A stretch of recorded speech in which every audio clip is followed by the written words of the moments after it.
L'histoire m'a été racontée par un de mes abonnés. Je vais vous demander d'écouter attentivement, s'il vous plaît. Surtout, laissez un like. Ce qu'on fait, c'est pour sensibiliser, commenter, partager, inviter plus de monde à venir nous raconter les histoires. Comme tu as une histoire à raconter, il y a un numéro à l'écran sur le plus 237 655 81 90 17. Envoie ton histoire et on va jouer ici sur Facebook, YouTube, TikTok. Et les gars vont te laisser des commentaires par rapport à ton histoire. Voilà. Donc, écoutez attentivement, s'il vous plaît. Surtout, vraiment, laissez un like, please. Ok, écoutez l'histoire.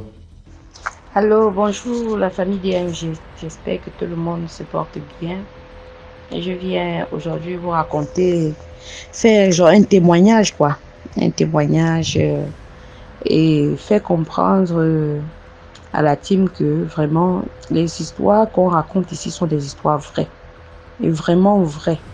Donc mon histoire est en quelque sorte une affirmation quoi, une confirmation d'une histoire qui a été racontée ici. Donc, un frère à moi a vécu presque la même chose. Donc, ce que mon frère a vécu était avant que je n'écoute même l'histoire. Mais on n'avait pas pris, comment dire, on n'avait pas pris ce que son petit frère avec qui il était, ce qu'il racontait au sérieux en fait. Donc, il s'agit d'un jeune, je ne vais pas donner le pays où on est, ni la ville, parce que je lui ai demandé son avis, si je pouvais raconter l'histoire, il n'a pas voulu, donc il ne sait même pas que j'ai chanté de raconter, que j'ai raconté son histoire en fait. Mais je me dis que certaines personnes qui ne croient pas vraiment, parce qu'il y en a qui écoutent, mais tellement certaines histoires sortent de l'ordinaire qu'ils se disent que cette histoire-ci est montée de toutes pièces. Si je ne vis pas ça en direct, je ne vais pas croire. Il y en a qui le disent vraiment. Et même lorsque il a vécu cela, on n'avait pas vraiment, on avait vu ce qu'il arrivait sur d'autres angles, quoi, sur d'autres angles. Donc, on n'a pas vraiment vu ce qu'il arrivait directement comme il se devait. Donc, on a essayé de traiter par-ci, par-là, mais sans vraiment prendre en considération ce que celui qui a vécu cela avec lui disait. Donc, un jour, il passe sur les réseaux sociaux, il surfe et c'est comme ça qu'il tombe sur le maître marabout, sur une publication du 229, maître marabout, et tout, avec un porte-monnaie et l'argent dedans. C'était une publication comme ça sur Facebook. C'est comme ça qu'il clique dessus. Il y avait une page WhatsApp qu'il fallait sortir, un lien en fait, voilà. Lorsqu'il clique dessus, il sort sur le groupe WhatsApp du monsieur. Et le monsieur, il reçoit directement une publication, un message d'accueil qui lui dit que le numéro n'est pas que le monsieur n'est pas disponible, mais il peut laisser son message et tout. C'est comme ça que il écrit en disant que comment ça se passe. Le lendemain, il est répondu. Il reçoit un message du monsieur qui lui demande comment il s'appelle, son âge et qu'est-ce qu'on peut faire pour lui. C'est comme ça qu'il dit qu'il n'avait pas donné son vrai nom parce que même son nom sur Facebook n'est pas son vrai nom à lui. Donc, il a donné le nom qu'il a sur Facebook. Il dit, voilà, je m'appelle tel et je suis un jeune débrouillard et je voudrais avoir de l'argent. Je veux que tout ce que je fais me produise de l'argent. Donc, il n'avait pas vu cette. Il savait que c'était un marabout qui donnait de l'argent facile. Mais il se disait que comme c'est un marabout, il peut aussi, je sais pas, c'est ce qu'il nous a dit hein, après être guéri.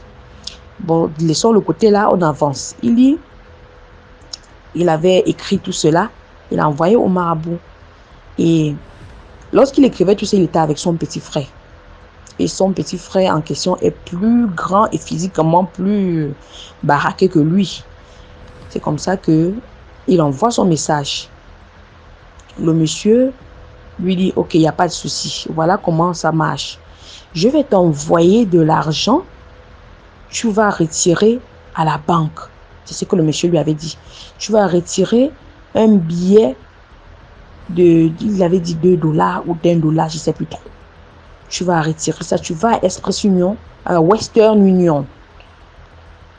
Tu retire de l'argent. Il a dit non, là où je suis en étranger et je n'ai pas la carte de séjour. Je n'ai pas la carte de séjour et donc je ne peux pas aller à Express Union, à Western Union autant pour moi, pour me procurer de cet argent. Il n'y a pas un autre moyen. Le monsieur lui dit c'est le seul moyen. Je suis en Afrique de l'Ouest et c'est le seul moyen, tu vas y aller. Il dit ok. Et comme il a peur, toujours, il a peur de, même quand il voit un homme en tenue, il fuit parce qu'on a tendance à rafler les sans-papiers et puis on amène à l'immigration parfois.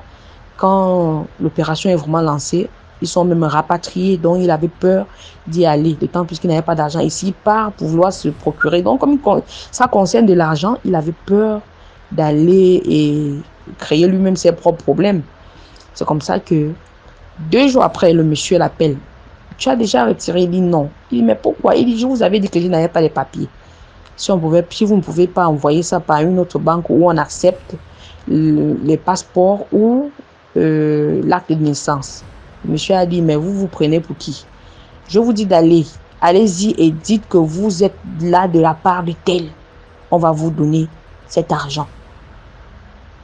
C'est comme ça qu'il dit d'accord, j'irai. Du coup, il n'en avait plus vraiment, il ne voulait plus. Il n'en voulait plus de temps que le monsieur voulait à tout prix qu'il aille à la banque retirer cet argent. Et l'hypothèse que le monsieur donnait n'était pas vraiment faisable. Tu ne vas pas aller à la banque comme ça et dire que tu viens prendre de l'argent de la part de tel sans remplir un papier et puis on va vous donner l'argent. Ça ne se fait pas.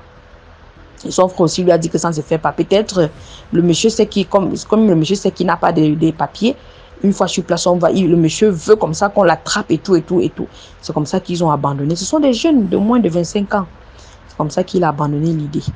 Il a supprimé le numéro du monsieur de son téléphone. Donc, il a supprimé le numéro par lequel il avait intégré par le lien, en fait. Je ne sais pas s'il me fait comprendre. Il a supprimé, il a bloqué le monsieur, il a supprimé. Le lendemain, ils sont allés au travail. Ça faisait comme ça déjà 6 jours. Ça faisait 1 semaine. Ça faisait 8. Il était un lundi, il partait au travail. Chemin faisant, il reçoit le message. Un message, lorsqu'il regarde, il voit sur le message du monsieur. Il s'est dit, bon, peut-être comme il avait mon numéro, il a dû utiliser mon numéro avec un autre WhatsApp parce que le WhatsApp qu'il utilisait a été bloqué. C'est comme ça que, quand il a reçu, il a visité le 229. Il a directement compris que c'était le monsieur parce que ça parlait déjà d'argent. Mais comment est-ce que vous n'avez pas retiré l'argent et pourquoi vous m'avez bloqué? C'est ce qui disait le message. Il a supprimé sans vraiment regarder si c'était le même numéro. Il n'avait pas retenu également l'ancien numéro qu'il avait bloqué. Il a supprimé le message, bloqué le monsieur. Il est allé au travail. Au retour, il reçoit encore le message du monsieur que vous n'allez pas vous défaire de moi aussi facilement. C'est ce qui était écrit. Il a montré le message à son frère. Son frère dit, mais ça c'est quelle histoire? C'est déjà obligé de consulter un marabout. Si, bien sûr qu'on l'a consulté, maintenant si on n'en veut plus, c'est pas forcé. C'est ce qu'ils se sont dit. Et il suggère à son petit frère de supprimer le message, de bloquer et puis d'éteindre le téléphone pour toute la soirée parce que ça devenait déjà un harcèlement. Pour ne pas se faire, c'est que son petit frère dit qu'il ne voulait pas se faire harceler devant les parents, pour ne pas que les parents sachent qu'ils ont consulté ce genre de personnes. Ils ont éteint le téléphone. Avant même d'arriver à la maison, le téléphone s'allume tout seul. Et il faut noter que c'était un iPhone. Ce n'était pas un iPhone tout neuf. Donc, ce n'était pas un téléphone qui déconnait pour dire que non, ça pouvait s'allumer tout seul. Comme lorsque le téléphone déconne, ça arrive parfois. Ils ont surpris le téléphone. Lorsque ça s'allumait, ça chantait. Il a chuchoté que mais qu'est-ce qui se passe? Il attrape le téléphone dans la main, il éteint le téléphone, se rallume tout seul. Et puis, ça se met à se manipuler tout seul. Il reçoit le message. Donc, ça rentre dans WhatsApp tout seul. Et puis, il reçoit le message du monsieur. Le monsieur lui dit, je t'ai dit d'aller récupérer cet argent parce que je l'ai déjà déposé là-bas à ton nom. C'est comme ça qu'il répond au monsieur en disant que ce n'est pas mon nom que vous avez. Vous n'avez pas mon nom. Le monsieur dit que ce soit ton nom ou pas, je te connais, je sais où tu es et je vais te trouver. Je suis en train de venir à ta rencontre. C'est ce que le petit frère nous a raconté lorsque son frère était malade. Donc, lorsqu'ils arrivent à la maison, il appelle mon propre... Il faut noter que c'est un cousin éloigné. Donc, on ne vivait pas ensemble, il vivait avec ses parents. Et en même temps, il était très, très proche de mon propre petit frère à moi.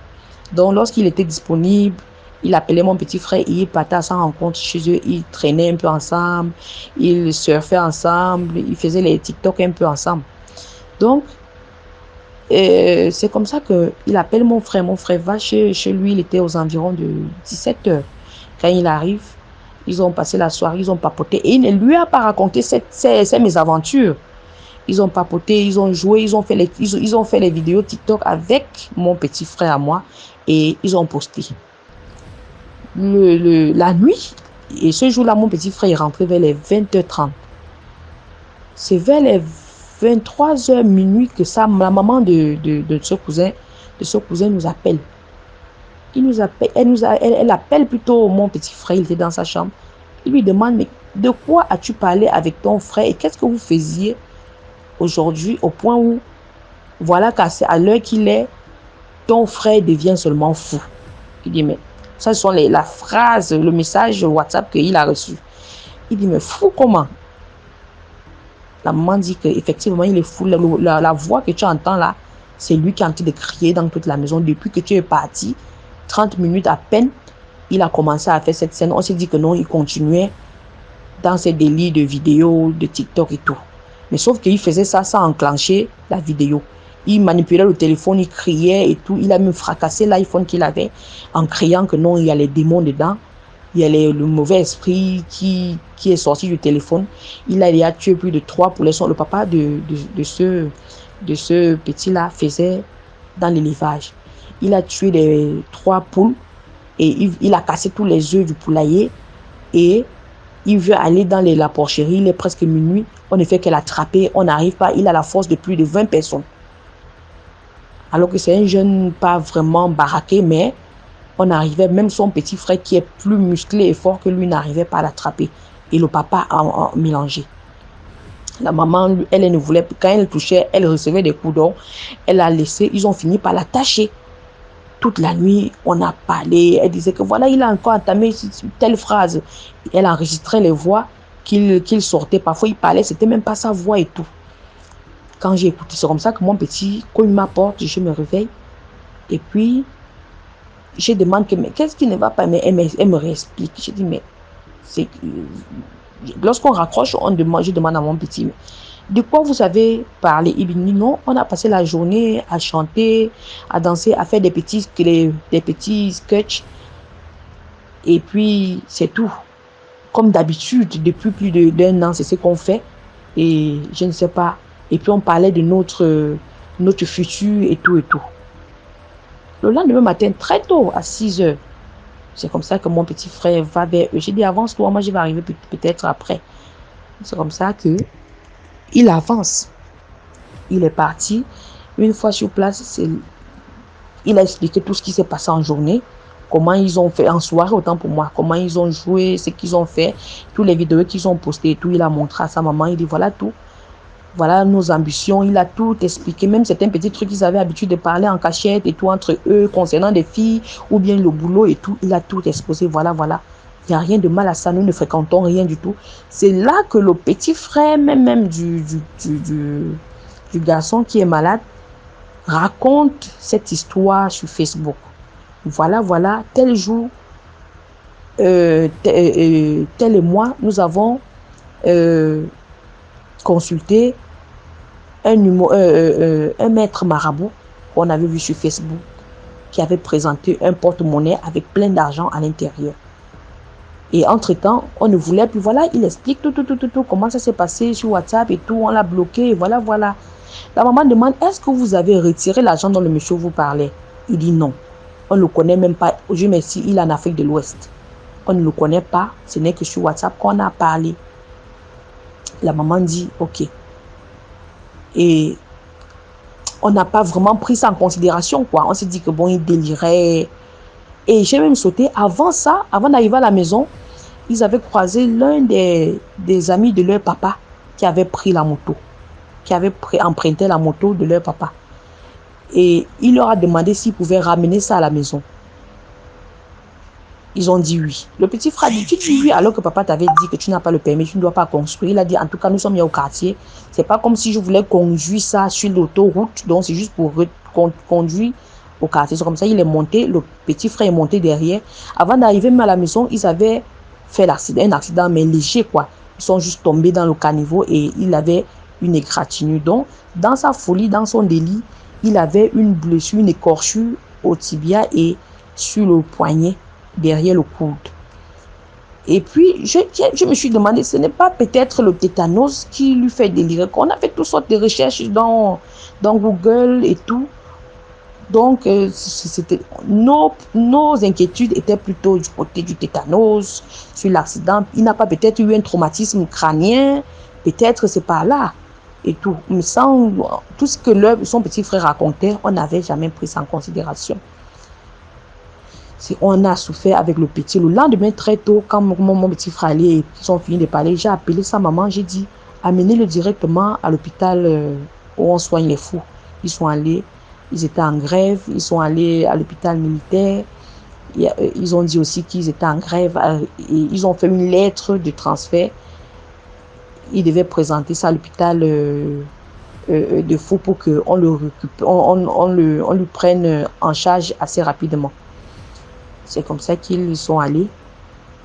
Une fois là-bas, on leur a fait payer la consultation et tout. Mais pour finir, on a dit non, le docteur va arriver à 15 h.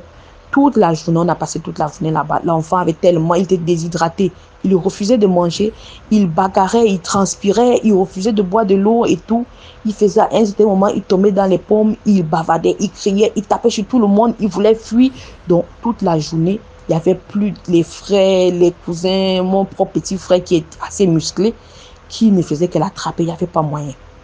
Il bagarrait, il avait une force en lui, une force de ouf. Et c'est comme ça qu'il criait en disant que il est là, il est arrivé, fuyez, fuyez. Et quand il te pointe que non, il est entré dans toi, il va te donner une claque. Si tu ne fuis pas, il va te donner une claque, il va te bousculer, il va t'attraper, te secouer. Et c'est comme ça qu'il allait de personne en personne. Il accusait, oh c'est toi qui veux me tuer. Ah, toi mon meilleur ami, c'est toi qui veux me tuer. C'est toi qui veux me faire ça. Quand il quitte celui-là, peut-être après 30 minutes, il accuse maintenant son père. Après, il accuse son propre petit frère. Il accuse tous ceux qui l'attrapaient. Il pouvait changer de personne en une journée, même 10 personnes en pointant. C'est toi qui veux me faire ça, c'est toi qui me fais ça. Et à un moment donné, il appelait le nom de l'un de ses amis. L'un de ses amis avec qui ils étaient à 3 quand il rentrait du travail le jour où le téléphone s'est allumé. Il appelle son nom, il dit c'est toi qui m'avais amené, c'est toi qui m'avais parlé du monsieur ici sur Facebook. C'est toi qui m'avais dit que non, la façon que je travaille là, c'est le monsieur là qui te booste. C'est toi. Il disait de ces choses, non. Donc elle écoutait même parfois, on avait envie de rire parce que il tenait des propos comiques quoi. On ne prenait pas ça en compte. C'est quand j'ai écouté une histoire comme ça, une fille qui a raconté comment son frère avait consulté un de ses maîtres marabouts, une fille d'Afrique de l'Ouest, son frère avait consulté un de ses maîtres marabouts comme ça sur votre page, que j'ai fait le lien avec la maladie de mon frère. Donc on a souffert comme ça avec lui pendant presque 1 mois. On consultait on les appelle comment, les gens qui traitent des psychiatres, des psychologues, voilà. Donc, on les a consultés par-ci, consultés par-là. Et ils ont dit que pour le traiter, il va falloir qu'on le fasse. Et pendant près de 2 semaines, cet enfant n'a pas dormi plus de 30 minutes. Quand il était fatigué, il s'asseyait, il somnolait. Quelques secondes, il chuchotait, il fuyait, il criait, il avait peur. Quand il soupçonne que non, quand il pointe la poule, que non, il est entré dans la poule. Quand il réussit à attraper la poule, vous savez comment les poules crient lorsqu'ils fuient. Lorsque les poules fuient quelque chose, c'est quasi impossible de l'attraper. Mais malgré que la poule driblait, il réussissait quand même à attraper la poule. Et quand il attrapait la poule, il coupait le cou, il tirait, il arrachait le cou. Donc, on a traité par-ci, par-là, on a mené chez les... C'est même pendant ce moment-là qu'on a compris qu'il y a plein d'églises fantômes, d'églises où il y a des bonbons pasteurs dans ce pays-ci. Il y en a tellement. On nous disait, allez dans tel endroit. On part, on arrive, il y a l'accueil.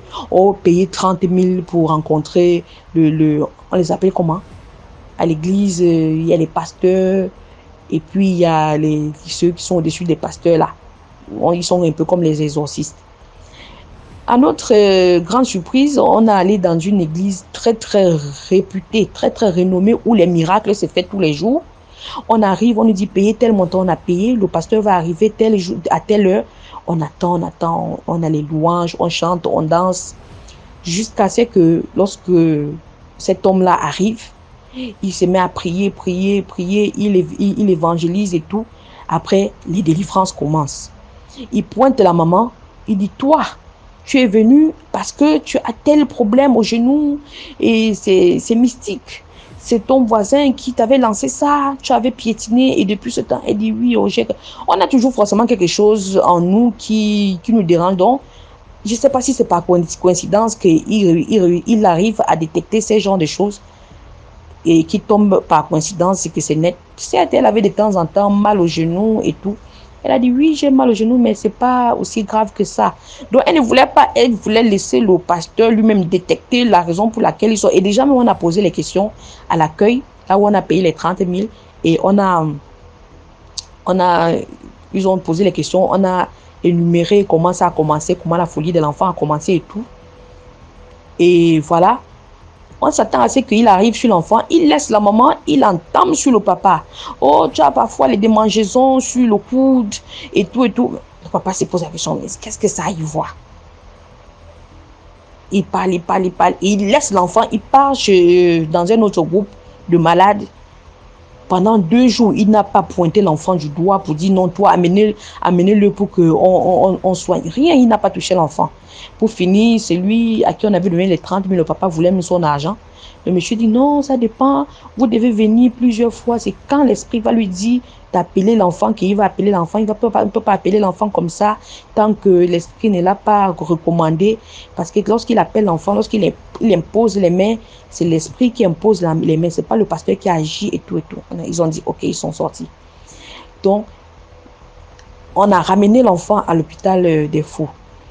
On avait prescrit comment on appelle ça, un médicament qu'il faut injecter sur l'enfant. J'ai oublié le nom. Ils ont injecté, ils ont dit lorsqu'on va injecter l'enfant, vous rentrez avec lui, il va dormir, il doit reprendre les forces parce qu'il était fatigué. Il n'était plus trop agité comme au début. C'était déjà la 2e semaine. Lorsqu'on injecte sur l'enfant, c'est comme si on avait lui donné plus de force. Il est censé se fatiguer, mais c'est les forces qu'on lui a remis. Lorsqu'on a injecté ça pour qu'il dorme, toute la journée, c'était les problèmes. Il fallait que tout le monde soit là pour l'attraper.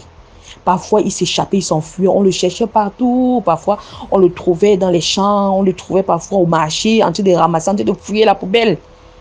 Je disais, Seigneur, l'enfant, tu as eu quoi? Quand j'ai eu l'occasion, parce que quand tu arrivais, lorsqu'il était en train de bagarrer ou bien en train de crier, tu ne pouvais pas en tirer un mot de lui. C'était la même phrase en boucle. Oh, pourquoi tu veux me faire ça? Pourquoi et tout? Et c'est toi qui veux me tuer et tout. C'est ce qu'il disait en boucle. Il ne prenait même pas 1 minute pour respirer. Donc, lorsque j'ai eu l'occasion d'arriver un jour où il était fatigué, il était assis, je lui demande, tu as quel problème? Il me dit, ah, tata, je n'ai pas de problème, je n'ai rien. C'est cet homme-là qui m'a dit d'aller prendre l'argent. C'était la première fois qu'il affirmait ce que son frère disait depuis des semaines. C'est cet homme-là qui m'a dit de prendre de l'argent. J'ai refusé, je n'ai pas pris. Je dis, c'est qui? Il dit, le monsieur là, je l'ai croisé sur Facebook. Donc, il parlait, sa conscience revenait un peu, mais à un moment donné, il se perdait un peu dans ses propos, mais c'était la première fois qu'il affirmait. Je demande, est-ce que tu le connais? Il dit, non, c'est seulement sur Facebook qu'on a parlé, je n'ai pas pris son argent. C'est comme ça, sa maman dit, ah, si lui-même il parle de ça, c'est que c'est un peu suspect, parce que j'ai dit, mais pourquoi vous n'avez pas pris ça en considération? Ça veut dire que c'est déjà mystique.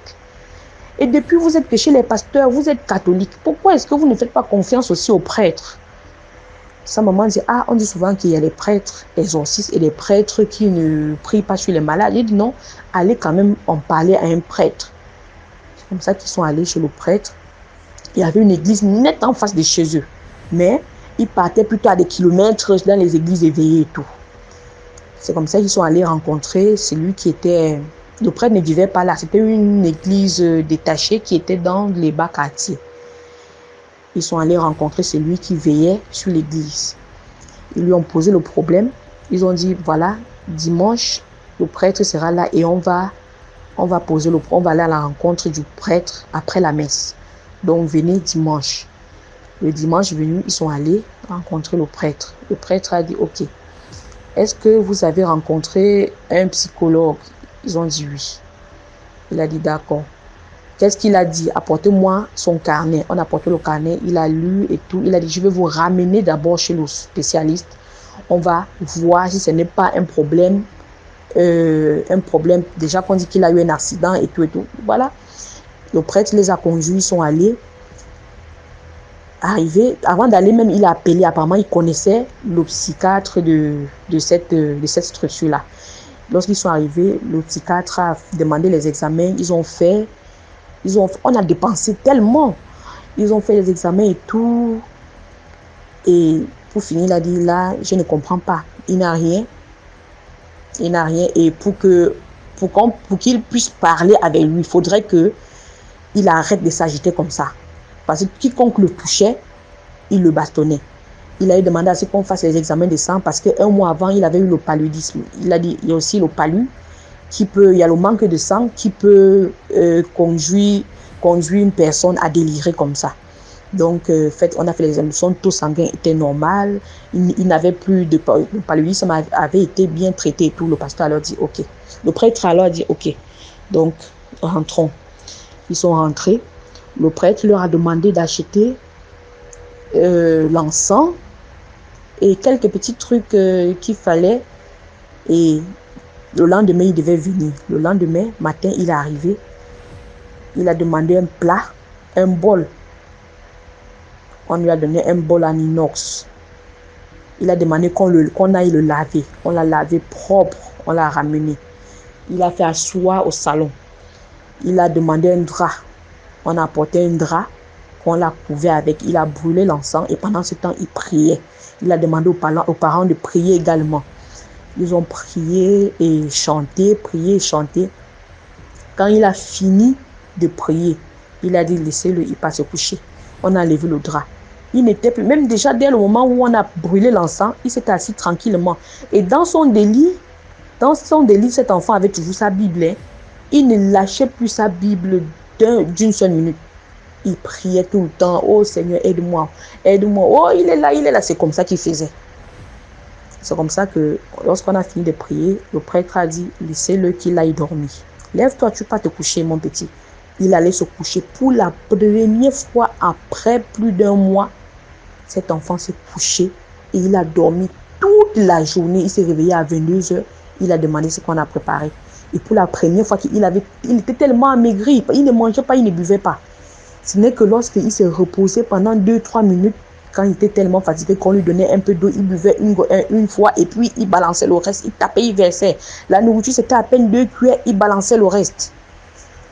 Il s'est couché pour la première fois après la prière du prêtre. Il a dormi jusqu'à 22h. Il a demandé la nourriture, il avait faim.